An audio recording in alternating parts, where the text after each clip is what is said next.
Welcome to 10-Minute Edwards, where we learn the theology of Jonathan Edwards 1 minute at a time. I am Kyle Strobel, your host, and the clock starts now.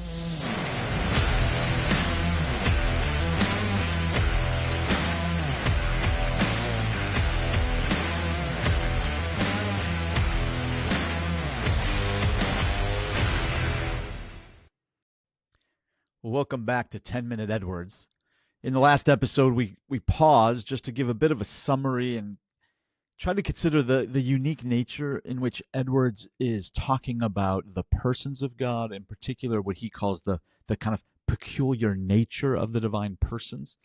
And I want to pause here because Edwards is going to make some moves and use some language that a lot of folks are going to bristle at. And I want to just explain what's going on here because it's very easy to confuse Edwards on this point. And I think there's been a lot of confusion in Edwards' studies and more popularly in folks that read Edwards on why does he talk about the divine attributes the way he does.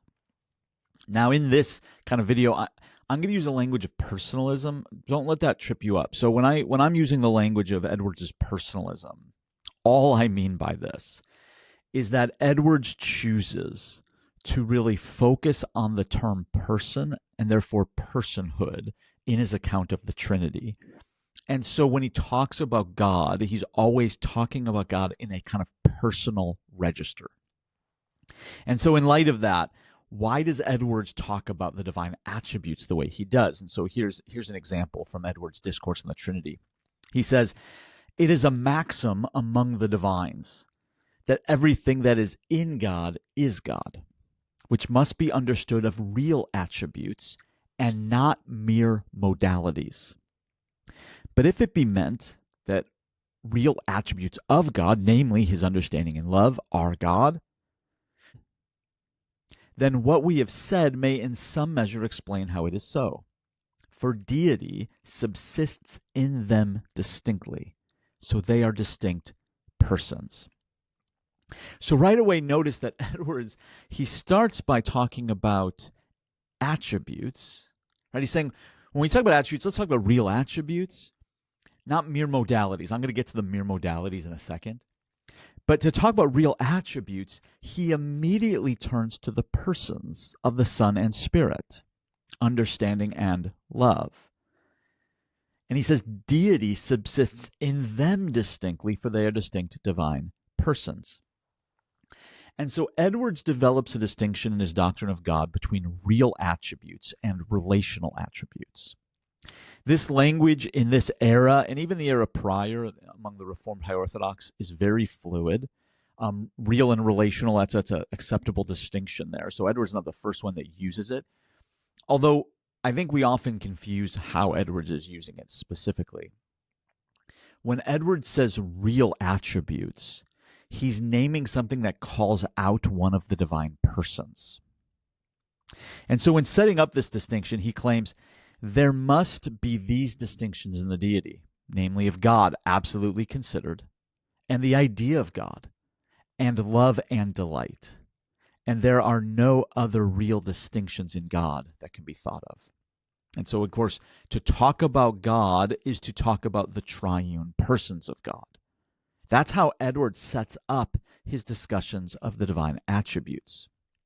But then he goes on and explains not these real attributes, but what we call the kind of relative attributes are. He says, there are but these three distinct real things in God. Whatever else can be mentioned in God are nothing but mere modes or relations of existence. There are his attributes of infinity, eternity, and immutability. They are mere modes of existence. So this has created quite a stir in Edwards' studies. There's been a lot of debates on this issue. I have entered those debates. I actually, in my dissertation, have a whole chapter on Edwards' doctrine of God where I get into these debates. But actually, I ended up changing my view over the years. I've had the opportunity to kind of write on Edwards on the Trinity probably about six or seven times now in different places. And every time I do, I kind of notice something else. And so even though this was a huge part of my dissertation, I keep on seeing these kind of nuances.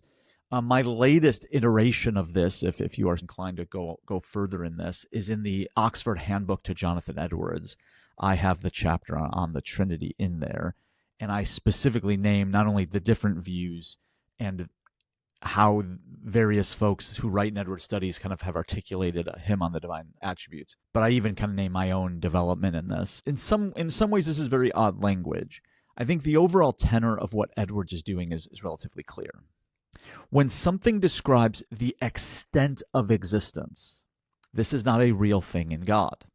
And so Edwards is talking about real attributes, and he does so by talking about God's personhood. That's going to be important. To talk about God is to talk about God in the register of persons. Nonetheless, we can talk about God in other ways, but he's going to say these aren't real things in God, because it's incoherent to say that immutability, a kind of traditional attribute of God, is somehow God. What would it mean to say that being without change is in God, Edwards wonders. And so Edwards argues that certain attributes, like immutability, are descriptive of attributes in God, but because they are naming what he calls degrees, circumstances, and relations, they cannot be considered in God, however true they are, and therefore they don't call out a divine person, which is Edwards is going to kind of protect the attribute language to talk about what is true of things that are in God, and therefore calls out a person of God. So to say that God is infinite, Edwards claims, is not so properly a distinct kind of good in God, but only expresses the degree of the good that there is there in him. Put more simply, we might say these relational attributes are second-order descriptions of the quantity and mode of existence of God's real attributes. Now, what is particularly interesting about this for me, one of my interests in Edwards is in the kind of analysis he gives of not only the doctrine of God as persons, but then his theological anthropology. What is the nature of human personhood? And when he's talking about these things, one of the things that Edwards says, and this is a kind of, you can miss it. It almost feels like a throwaway line in his discourse on the Trinity, but it's not. I think it's very important. He says, but as for all those other things, and here he's talking about the relative attributes of extent, duration, being with or without change, the ability to do, they are not distinct real things, even in created spirits, but are only modes and relations. So notice that Edwards' self-conception, as he's thinking about what am I even doing when I'm describing God in his discourse on the Trinity, he is functioning within the register of personhood. And he's using personhood and his kind of triune personalism, as I've talked about in previous episodes of how that works through perichoresis, to identify how the divine attribute discussion should be had. We're not primarily captivated by modes of existence, although those are true, and we need to talk about those. It is true that God's infinite. It's true that God is immutable. It is true that God's eternal. Like all these things Edwards is going to affirm. But he's going to say that they don't get to the bedrock of what a conversation about God really is. And the reason I think Edwards does so is because he has a certain understanding of what constitutes personal existence, divine or human.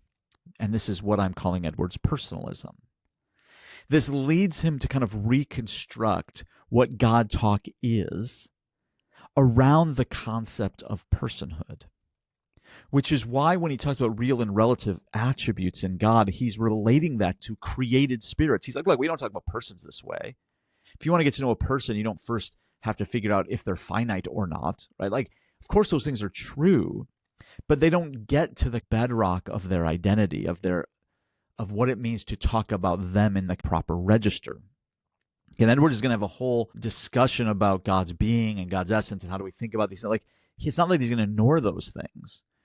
But he's going to say that doesn't get back to what it means to know God. And so for Edwards, the nature of personhood requires that when one speaks of a person, one speaks according to the true glory of the person. And for Edwards, this is going to have everything to do with who God is in and of himself as the triune persons of God, as the infinite fullness and pure actuality of knowing and loving. That kind of pushes us down a trajectory of speaking of God in a distinctively personal mode. Thank you for listening to 10 Minute Edwards. For more information about the Jonathan Edwards Project, check out kylestrobel.substack.com, where you can subscribe for free.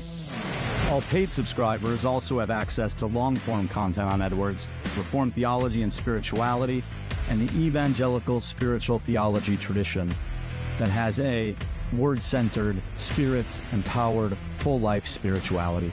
Thank you again.